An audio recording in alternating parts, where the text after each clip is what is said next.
यदा यदा हि धर्मस्य ग्लानिर्भवति भारत अभ्युत्थानम् अधर्मस्य तदात्मानं सृजाम्यहम् परित्राणाय साधूनां विनाशाय च दुष्कृताम् धर्म संस्थापनार्थाय संभवामि युगे युगे. The last few days have been illuminating, inspiring, uplifting, and purifying. We have had the tremendous opportunity to partake from the fountain source of wisdom of great spiritual teachers, gurus, and spiritual leaders, as they have so munificently bestowed divine knowledge upon all the participants. But as all good things come to an end, this JKYog Bhagavad Gita Summit 2022 is also now coming to a grand finale. Over the last few days, various aspects of the knowledge of the Bhagavad Gita were discussed, along with their ramifications upon the various spheres of our life. Finally, this knowledge needs to be brought to a culmination, the final source, the ultimate goal of all seeking. Just as when a game of soccer is played between two teams of 11 players each, there are goals on either side. The game is extremely exciting as each team strives earnestly to put the ball in the opponent's goal. If from an exciting competitive match the goalposts are removed, nothing remains. So goals are so exceedingly important in life. And the goal of Vedic knowledge is stated by Sri Krishna in the Bhagavad Gita itself, when he says, Vedaishcha sarvair ahameva vedyo vedanta krit ved vedeva chaham. Arjun, says Sri Krishna, by all the Vedas, I am to be known. There was once a 5-year-old boy who was creating quite a ruckus at home during his summer break. His father, who was working from home, was getting disturbed and irritated. He pondered over the situation and thought, my child needs to be kept busy. An idle mind is a devil's workshop. I am not giving him engagement. With the intention to divert his child, he said, Beta, here, look at this. It was an issue of the magazine Economic Times. It had the world map on the back side of it. So the father tore the back cover off, put it in front of his child, and said, look at it carefully again and again until you have memorized it.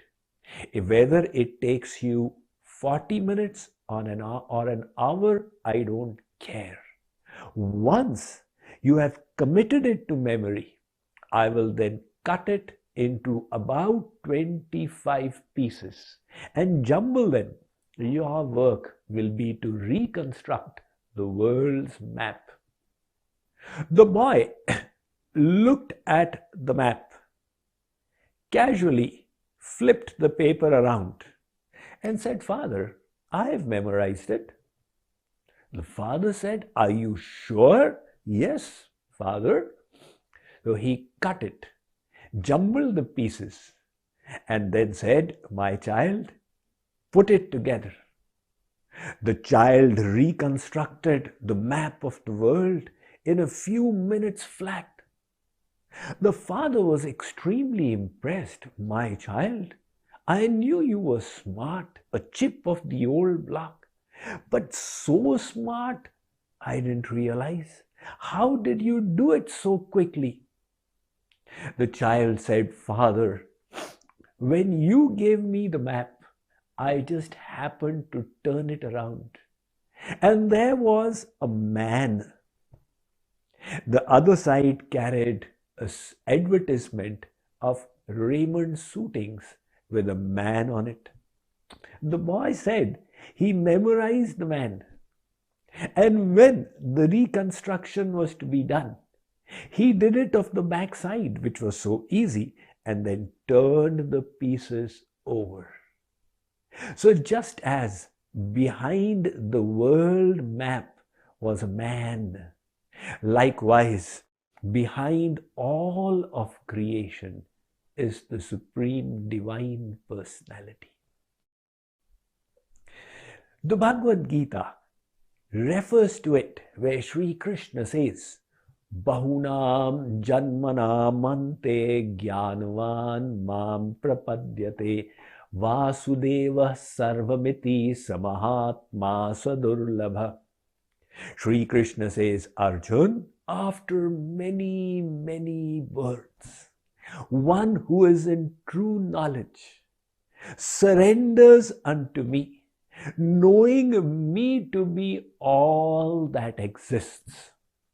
So Sri Krishna says very clearly that all that exists is Vasudeva, Sri Krishna himself. And hence, a person of true knowledge with that understanding surrenders to the Lord. That is why the goal of all our seeking is the Lord himself. But the question arises, how will we know the Lord? And the Bhagavad Gita, on one hand, asks us to know God. On the other hand, it also states that knowing God is an impossibility. In the 25th verse of the 7th chapter, Sri Krishna says, "Naham prakashaha sarvasya yogamaya samavritah." Arjun, nobody in the three worlds can know me. And why? Because I am covered by a curtain of mine, which is called Yog Maya. So between the soul and God is this curtain of Yog Maya over the Lord. And there is another curtain over the soul of Maya. The poor soul is unable to remove Maya. Where is the question of removing Yoga Maya? So how then will we know God? Again, in the very next verse of the same chapter, Sri Krishna says, "Vedaham samatitani vartamanani charjuna bhavishyani cha bhutani mam tu vedana kaschana." Arjun, he says, I am Trikal Darshi. I am knower of the past, the present, and the future. But mam tu vedana kaschana, Arjun, me, nobody knows.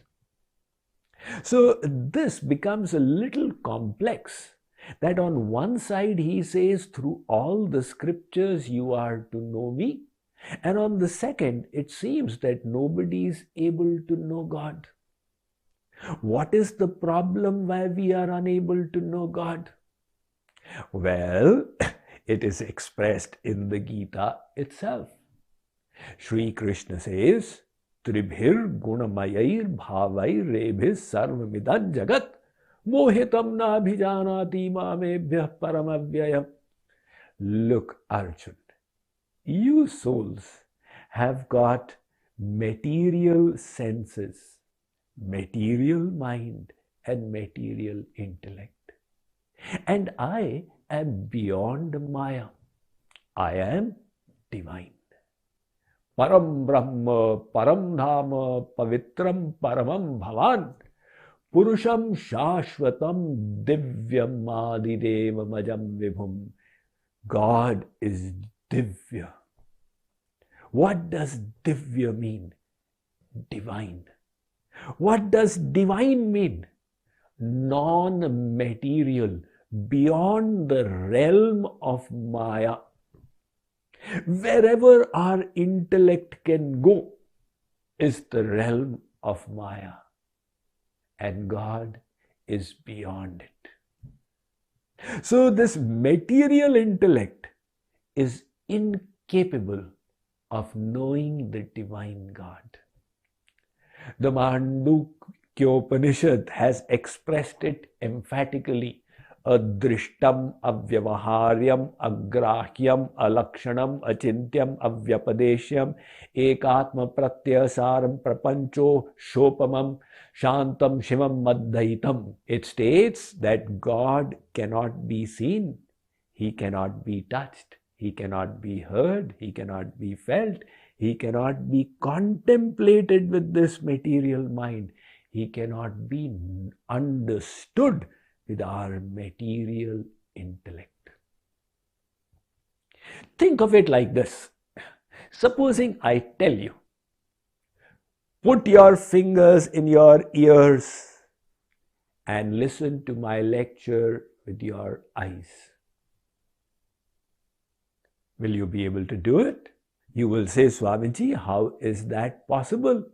The words are not heard through the eyes, they are heard through the ears. Look, it's simple logic. Through the ears, you hear. Through the eyes, you see. You cannot hear through the eyes or see through the ears. Likewise, God too is divine. And our senses, mind and intellect are material. So with these material senses, mind, intellect, how will you know the divine God? The Kathopanishad states, Naisha tarkena matirapaneya. Look, your material concocted logic, no matter how smart it may be, no matter how many Nobel Prizes you may have won, is incapable of reaching the divine realm of God.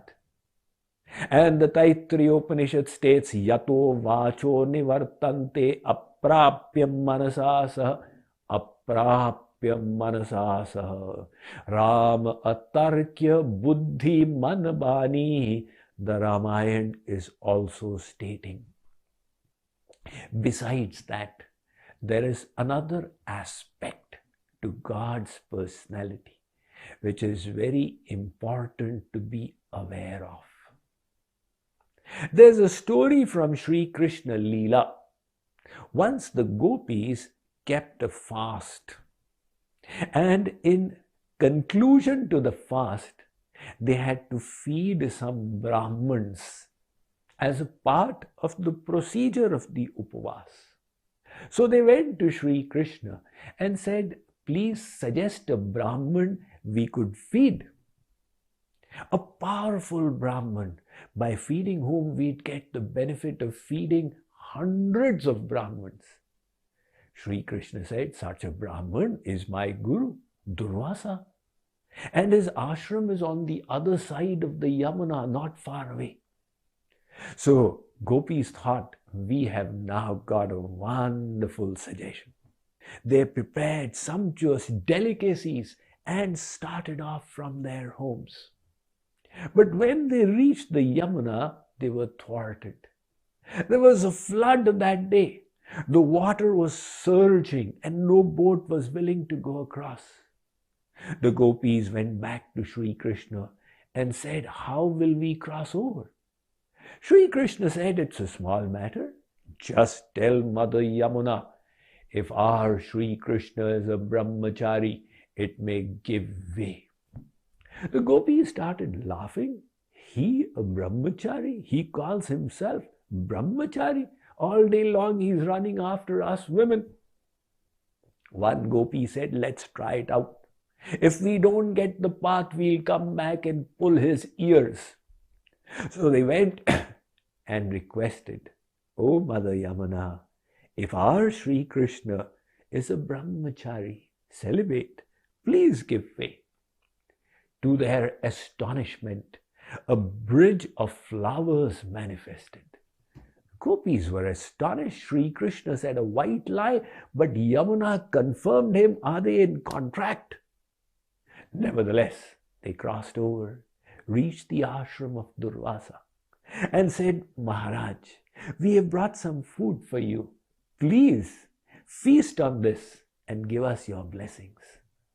Durvasa, being an ascetic, renunciant monk, was a sukshmahari, would eat little. He had his fill and said, "Bas, bas, bas, bas." The gopis were not satisfied. It's the nature of women. When I've prepared something with so much effort, then you must have. Then I'll feel my effort did not go waste. So Durvasa decided to satisfy all of them. Just as Agastya had drunk the whole ocean from the palm of his hand, Durvasa said, "All you have cooked, bring it one after the other. I will satisfy all of you." He kept cleaning up every plate.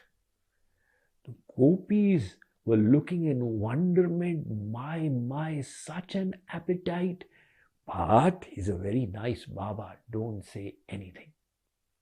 Then, after he had finished it all, he rubbed his stomach and said, "Maja aa gaya."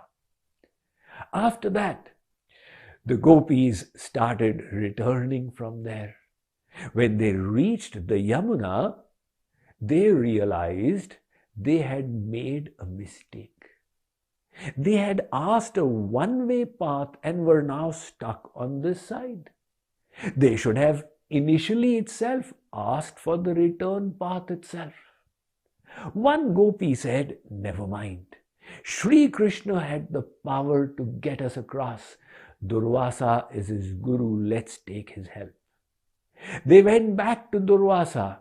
He said, "Go and tell Mother Yamuna, if Durvasa has not eaten anything today apart from doob, may she give way."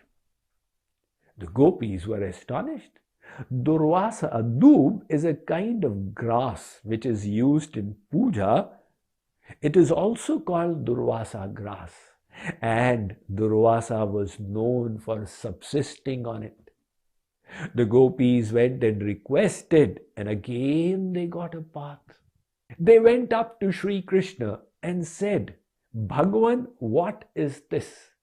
Sri Krishna explained that God has a yoga maya power, by virtue of which he possesses contradictory attributes at the same time. What does that mean? Contradictory attributes. It means Sri Krishna at the same time can be perfectly celibate and also running after the gopis. For God it is possible. And when a soul achieves Bhagavat Prapti, God realization, the Lord bestows a fraction of it upon the soul as well. So Durvasa, although eating everything, from inside was experiencing nothing but doob. This is incomprehensible to the material mind. So the Brahma Vaivartak Puran states, "Asthulo nanu rupo sava vishvo vishva evacha viruddha dharma rupo sa vaishwaryat purushottamah." God possesses anek virodhi dharma. What are Virodhi Dharma? Numerous contradictory attributes simultaneously. Like, for example, Sri Krishna himself says, Samoham sarva bhuteshu name dveshyosti na priyah. Arjun, I am samadarshi, equitably disposed. Nobody is my friend. No one is my enemy. I am the just father of all souls. But in the very next line of the same verse, he contradicts.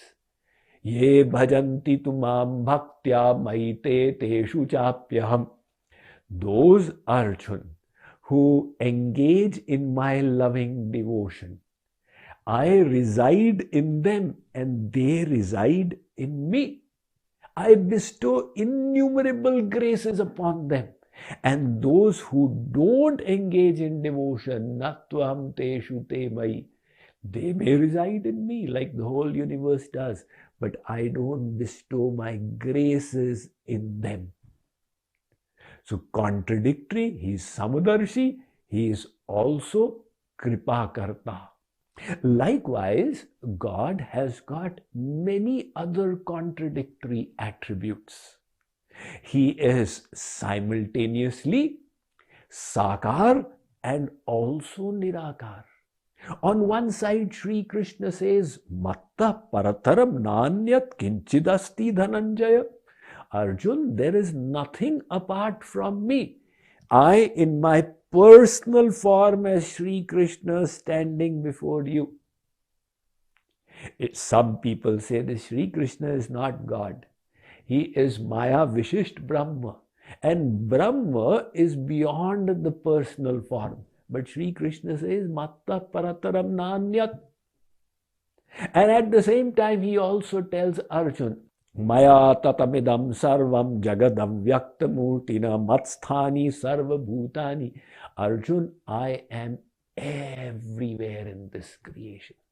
So that God who possesses innumerable contradictory attributes, who is simultaneously so big that all of creation resides in him, his Virat Roop, his cosmic form, and also so small that he pervades the tiniest atom, who is the possessor of innumerable senses and also beyond the senses. Such a God cannot be comprehended by our material intellect. Now, supposing I say, write the consonant K of the Indian alphabets.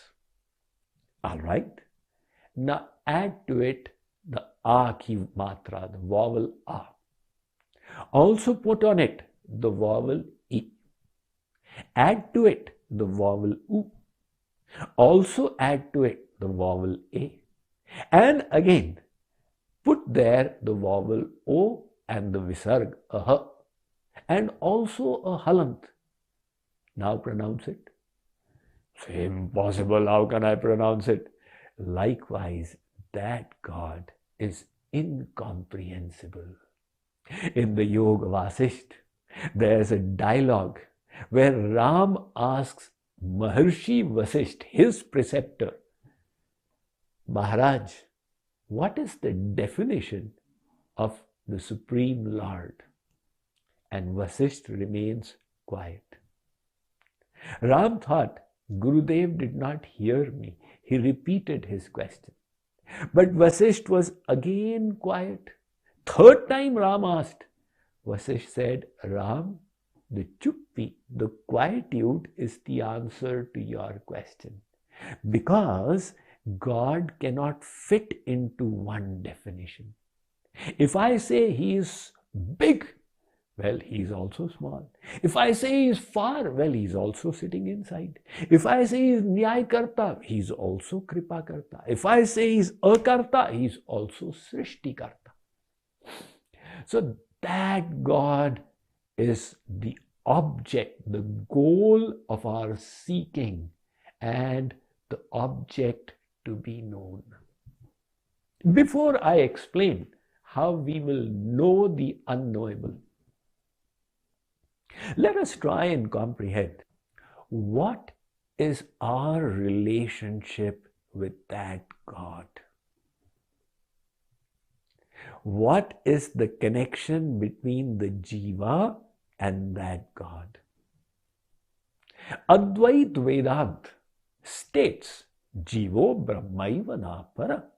There is one entity in existence, as Sri Krishna said, Vasudeva Sarvamiti.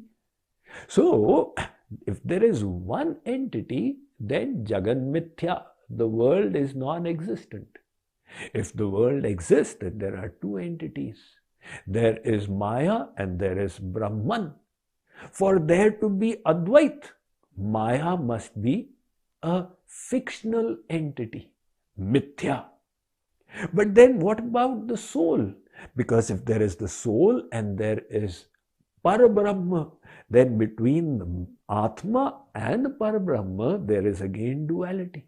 So Shankaracharya said very clearly, Brahma Satyan Jagan Mithya Jivo Brahmaiva na para. There is only one Brahman, no entity called the soul. But we are experiencing ourselves in this conditioned form. We are experiencing, we are under Maya. What is the reason for our experience? Advait Vedanta states, because you are in ignorance. All you need to do is dispel that ignorance through knowledge. And Rite Jnananna Mukti Jnana Devahi Kaivalyam. Knowledge will dispel the illusion under which you find yourself, and you will realize Aham Brahmasmi. Sri Krishna, however, it seems, through the verses and chapters of the Gita, was not an Advaitvadi. Unfortunately, but true, he repeatedly talks of the duality. Mamaivansho jivaloke jivabhutas sanatana. He says, Arjun, all of you souls are not me. You are my parts. We are all tiny fragments of God. If we ourselves were God, then would Sri Krishna say, Arjun, you are my part, means you are a part of yourself. Arjun, you are a fragment of yourself. Does this statement make any sense? Shankaracharya himself has repeatedly expressed, when the Gita says, Bahuni me vyatitani janmani tavacharjuna tanyam veda sarvani natvam vetha parantapa. Arjun, you have had many births. I have also had many births. But there's a difference between your birth and my birth. You don't remember your births, and I remember my births and also your births. So Shankaracharya points out, Ya Vasudeve Nishvara Sarvagya Shanka Murkhanam Tam Pariharan Bhagavan Vacha. Such strong words used by Shankaracharya. Murkha, those foolish people who think that Sri Krishna is Maya Vishisht Brahma and the ultimate Brahma is Nirgun Nirvishesh Nirakar. Let them know clearly Sri Krishna himself is Brahman. That same very Shankaracharya, in his Ashtapadi, he has stated, Satyapi bheda pagme nathatavaham namamakeenastvam samudro hitarangah kvachana samudro natarangah. He says, O Supreme Lord, he says, O Supreme Brahman, although there is no difference between you and me, yet there is a difference. Satyapi abheda pagme nathatavaham namamaki nastvam. How are you stating that? Just like the waves arise from the ocean, but the ocean doesn't arise from waves. Likewise, we souls have originated from you, my Lord. You have not originated from us. So the difference is there.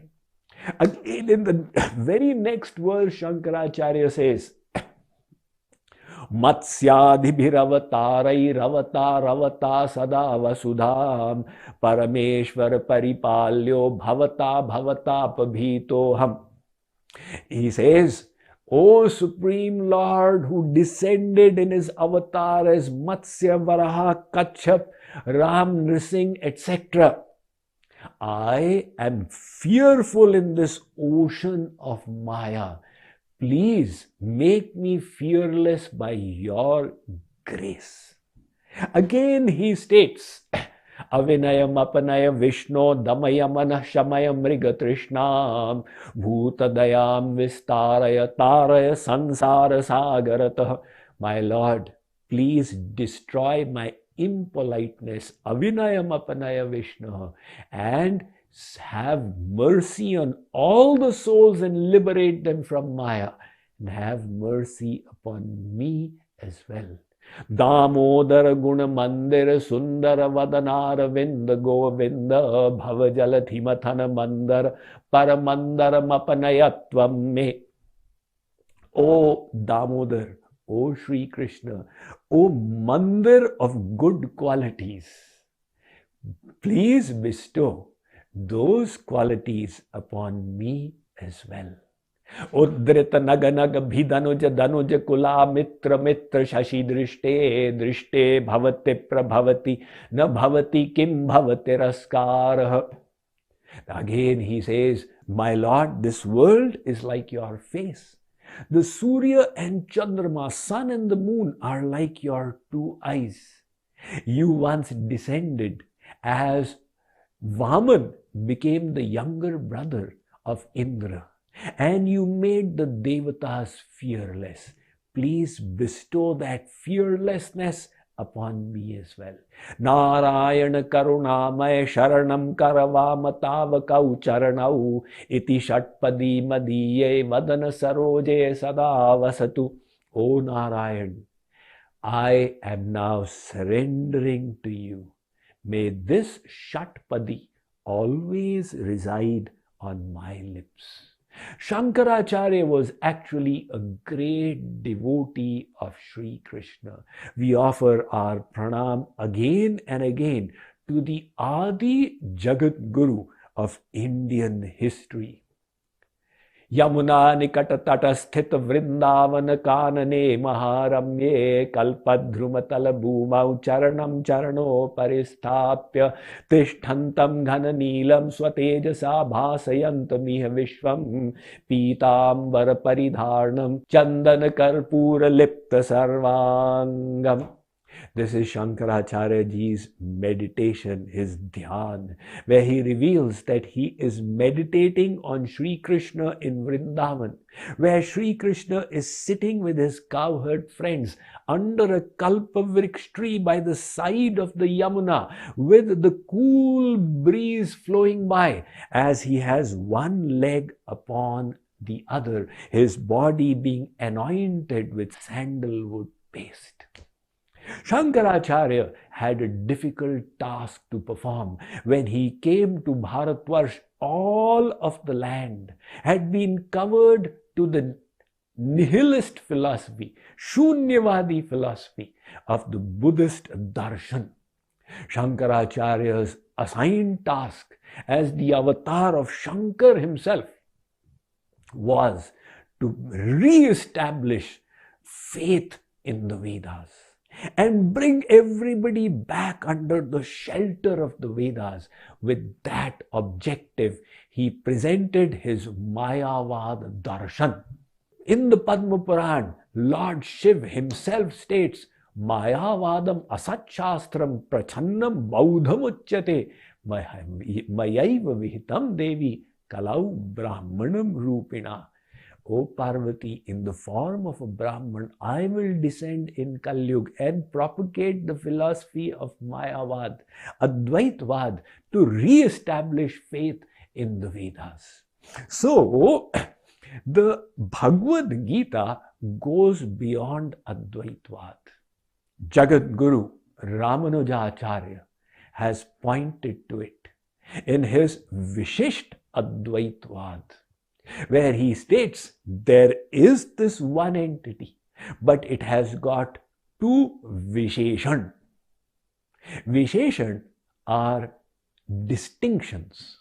Like there is one tree, but it has got its flowers and its fruits. So in the one, there are two Visheshan and others as well. Likewise, Jagadguru Ramanujacharya says, in Brahman, one Visheshan is Maya and one Visheshan is the Jeev. And Sri Krishna very clearly states, Bhumirapo nalo vayu khammano buddhirevacha ahankara itiyam me bhinna prakritirashtada. One is this material energy of mind. And the second, in the next verse, Sri Krishna says, Apareyamitastvanyam prakritim vidhi me param jiva bhuta mahabaho yedam dharyate jagat. Arjun, beyond the material energy is the souls of this world.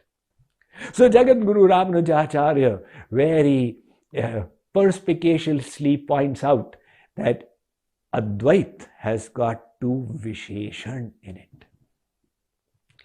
Chaitanya Mahaprabhu, he explained the nature of these Visheshan.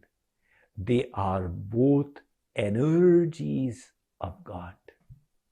As Sri Krishna said, earth, water, fire, air, sky, mind, intellect, ego. Arjun, bhinna prakritir ashtadha. They are my energies. So this Maya is God's Shakti.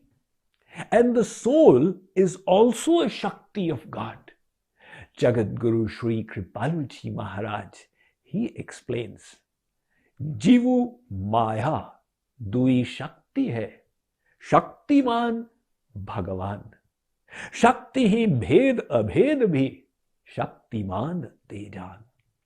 Jagadguru Sri Kripaluji Maharaj, as Samanvaya Acharya and as the fifth Jagadguru in Indian history and Jagadguru Tam, he has presented his reconciliatory philosophy and says, look, those who say Advait are also correct.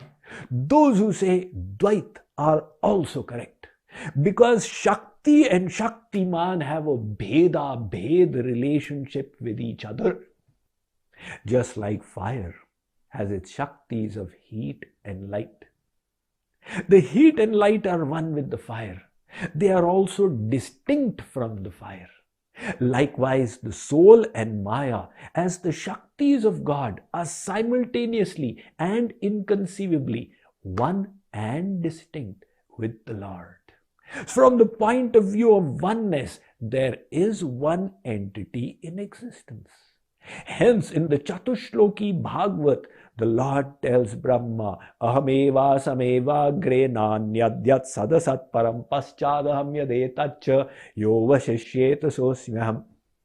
The same Bhagavatam says, Yatra yena yato yasya yasmai yadyad yatha yada syadidam bhagavan sakshat pradhan purusheshvarah dravyam karma cha kalascha swabhavo jiva eva cha vasudevat paro brahman nanyorthosti kutrachit. There is nothing apart from the Lord. All these verses have said. But as the little energy of the Lord, we have our own constitutional position. And we are finding at present, we are in this situation where the other energy, Maya, is overcome us. Some people ask, if we are parts of God, why are we enveloped by Maya? The answer is, we are infinitesimal parts of God. Just like there is one light of the sun, one light of the moon, one light of the stars, and one effulgence that emanates from copper and silver and gold. But if you place copper, silver, gold in a dark room, you will not be able to see those vessels because the light is so small, it gets overcome by darkness. The Ramayana says, Raka pati shodash urahi tara gan samudai sakala girinha davalaya ravi binurat najai. Without the Ravi, the sun, the Lord, this Rat, the darkness, the night, Maya will not go. So what is our present situation? I've heard of a scientist who conducted an experiment where he put a mouse in a trap with two terminals. If the mouse touched one terminal, he received an electric shock. If he touched the other, he got a piece of bread. Now the mouse accidentally touched one, then the other, then the one, then the other. But slowly the tiny intellect of the mouse comprehended, don't touch this, touch this one. When the learning happened, the mouse was taking advantage and getting fodder. The scientist then did a switch. From the same terminal now, the mouse was getting electrocuted and accidentally touching this to receive the reward. The mouse did unlearning and realized this is the one to touch. It now would touch this and get the fodder it wanted.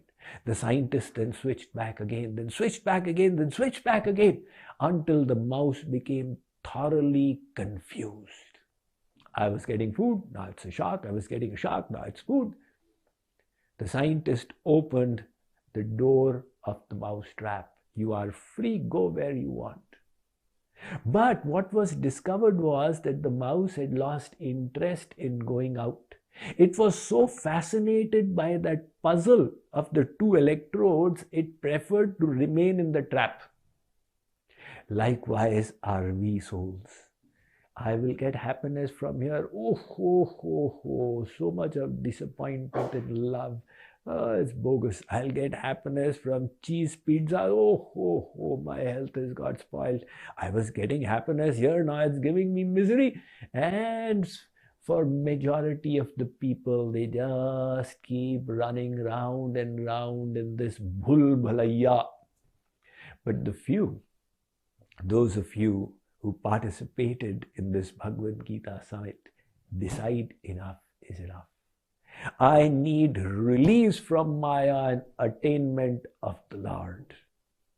And when we decide, my goal is not the world, but God, then the spiritual quest, properly aligned, begins. And for that quest, Sri Krishna has made it very clear. Daivi hesha gunamai mama maya duratyaya. Arjun, this Maya of mine, which you find has got you in its grip, will not go by any of your efforts. You do yoga, yagya, japa, tapa, vrata, puja. Do them for endless lifetimes, Arjun. Maya will remain. Why, my Lord? Because Maya is my energy. Mama Maya. It contains the punch that I have energized it with. If somebody defeats Maya, that person has defeated God. Just like if you defeat the king's army, the king stands defeated. Now, who can defeat God? Likewise, nobody can emerge victorious over Maya. Arjun, you do what you like. How will we overcome it? Only one solution. You need grace of the Lord. The Ramayana has taken a dig on this point upon the Advaitis. They say, So dasi Raghubir ki samujhe mithya sopi छुटई न राम कृपा बिनु नाथ कहूँ padaropi. Tulsidas Ji Maharaj writes, you keep on saying Maya is mithya, Brahma Satyam, Jagat mithya. This mithya Maya will not go. Chutai na Ram kripa binu. Only when Ram bestows his kripa will it release you. So we need to attract grace. Matchitta sarva durgani mat prasadat tarishyasi. Arjun, Sri Krishna says, by my prasad, grace, will you cross over this ocean of nescience. Again, Sri Krishna says, Tesham evanukampartha mahagyana jantama nashayamyatma bhavastho jnana deepena bhasvata. Arjun, when I bestow anukampa, mercy, I will light the lamp of knowledge in your heart, which will dispel the darkness. Now for jnanis, the ultimate goal is liberation. Well, Sri Krishna says, mat prasadat vapnoti shashvatam padamavyayam. That parampad, mat prasadat, will be a consequence of my grace. So how will you attract the grace of God? Supposing I do an Ashwamedh Yajna, will I become the recipient of grace? Sri Krishna says, Arjun, no go. Supposing I do a Char Dham Yatra again and again and again, will I receive the grace? Sri Krishna says, Arjun, no. Supposing I sit and do pranayam and become a master in Purak Recha Kumbhak, will I achieve grace?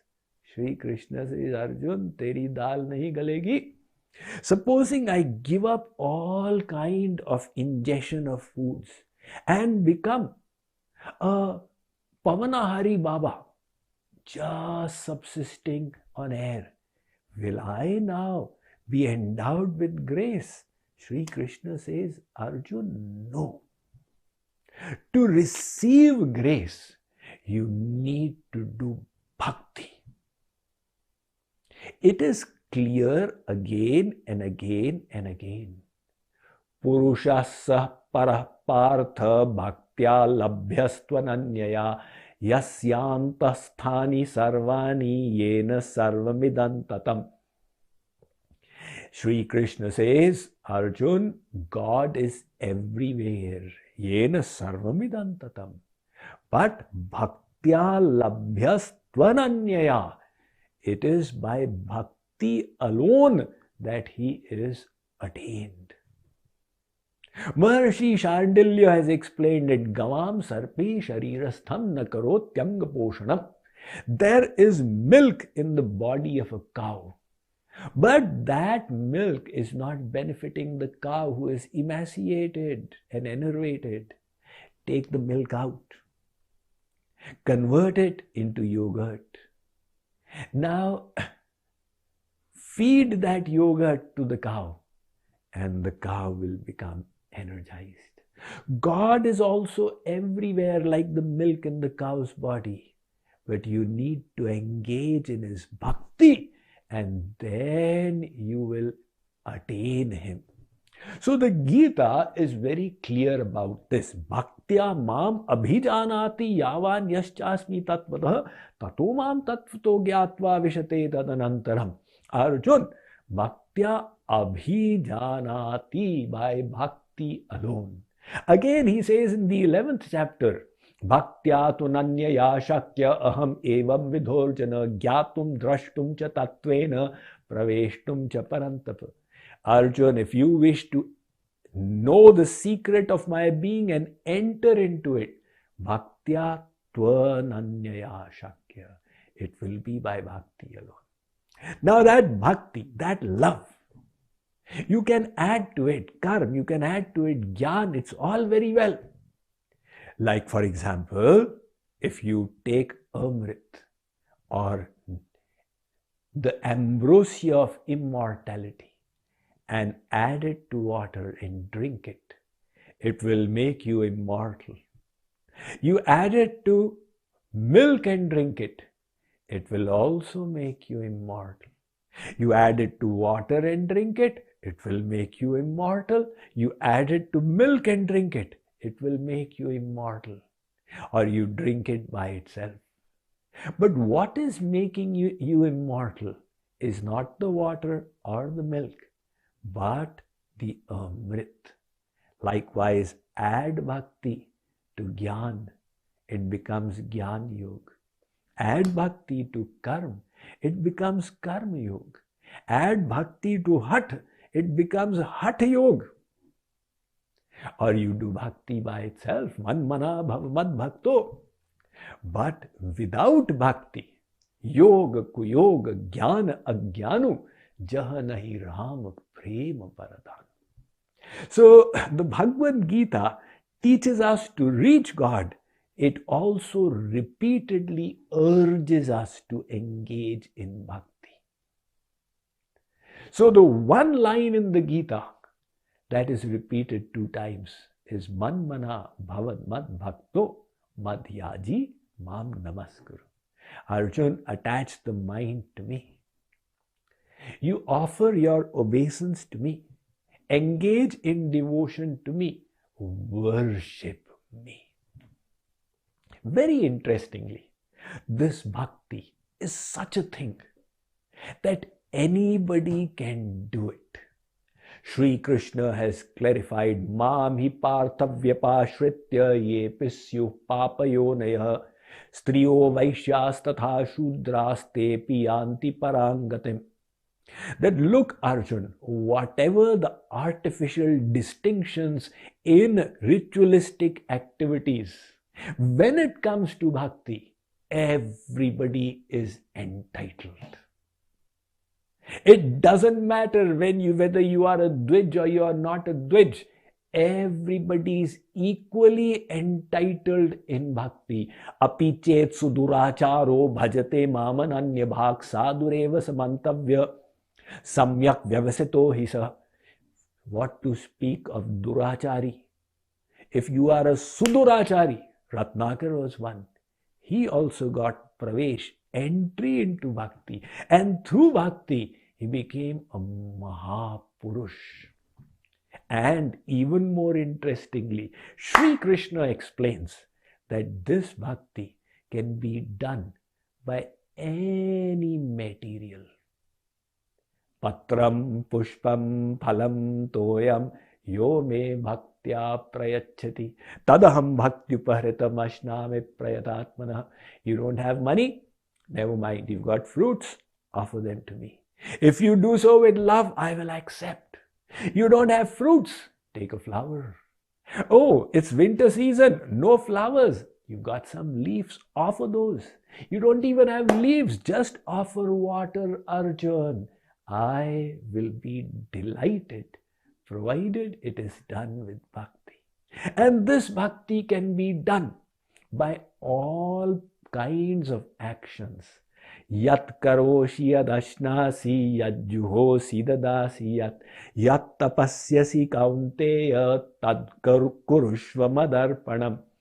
Arjun, whatever you do, whatever you eat, whatever austerities you perform, whatever you give away in charity, tad kurushva madarpanam. Do it all as an offering unto me.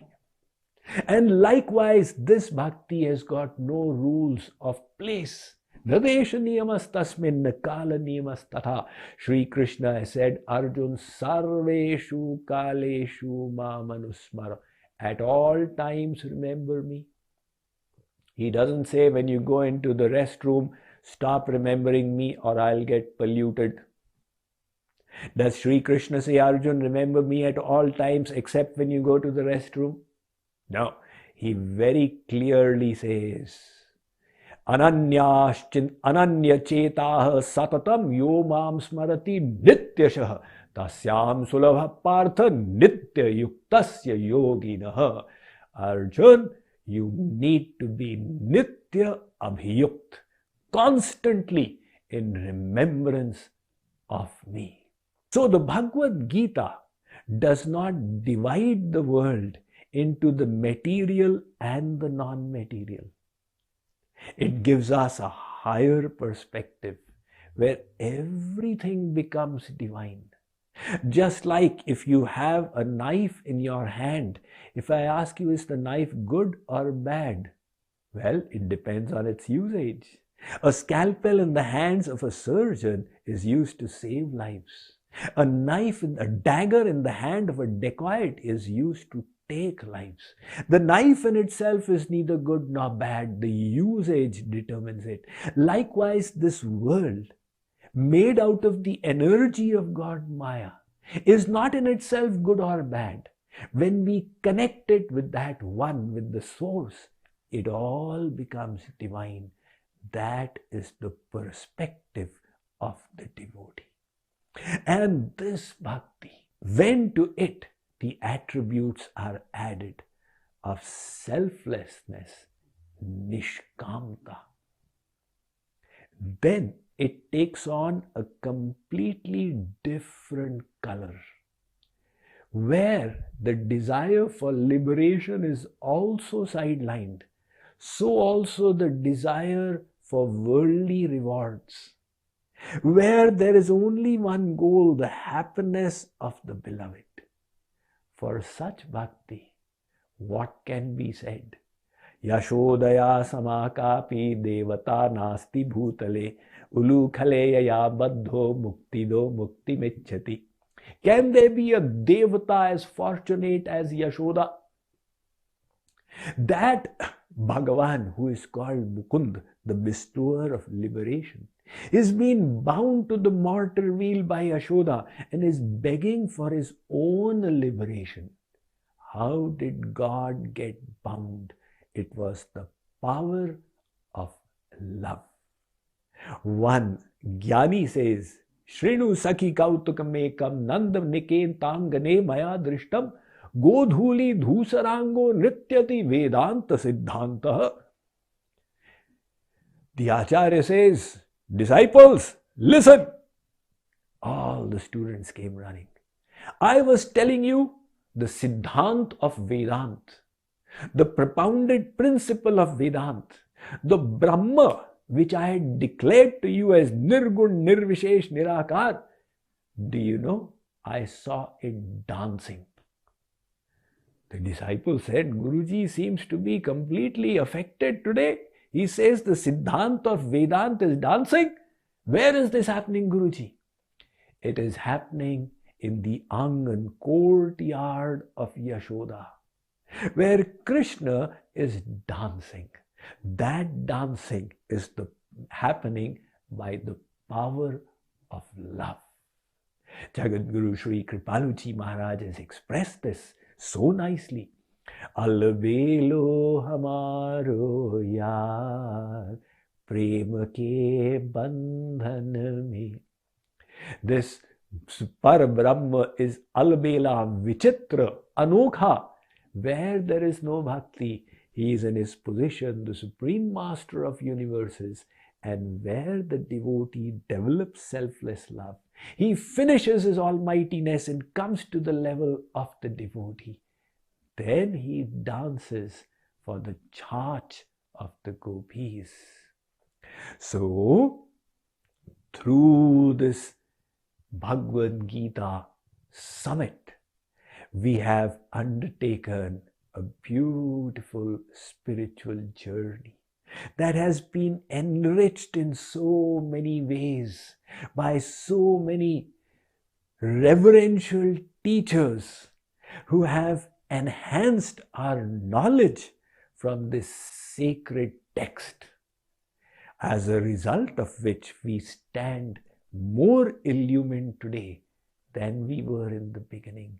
And through this knowledge, if we find we have grown in our loving devotion to the Lord, we will have tremendously adorned our spiritual attainments. Once again, I offer my humble salutations to all the spiritual teachers who blessed us with their wisdom, illumined us with their knowledge, inspired us by their teachings. My best wishes to all the participants and prayers at the feet of God and Guru that you may all be blessed with success in your respective spiritual journeys. And my repeated gratitude to all the JKYog volunteers who enabled and facilitated this JKYog Bhagavad Gita Summit 2022.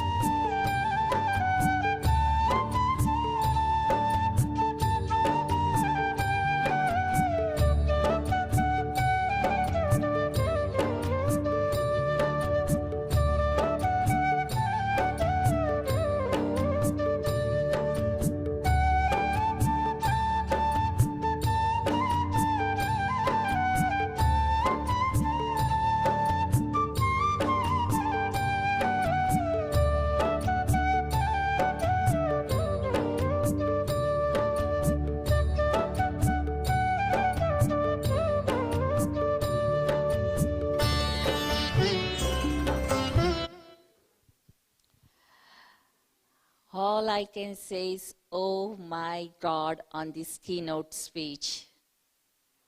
Don't have any words to describe what a powerful, inspiring, filled with so much wisdom that our Swamiji keeps on giving it to us, and feel so grateful and fortunate.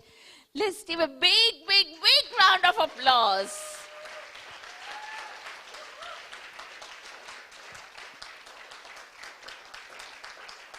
I'll have to listen to this many times more to really take this deep insight. It was such a big treat today to have Swamiji's keynote and entire Bhagavad Gita Summit. So much knowledge has come to us, feeling so grateful for all of us having this opportunity to participate and be a part of this. As we conclude this event, I would like to thank our sponsors who have contributed and supported this event. For grant sponsors, Kiran Kali and family, Pramukh Yajman Chaya Lonakari and family. We have sponsors of this event as Rajni Patel, Aditi Vijay Kumar, Nitin Navle and Gauri Ratakonda. They are sponsoring 25 books of Bhagavad Gita. The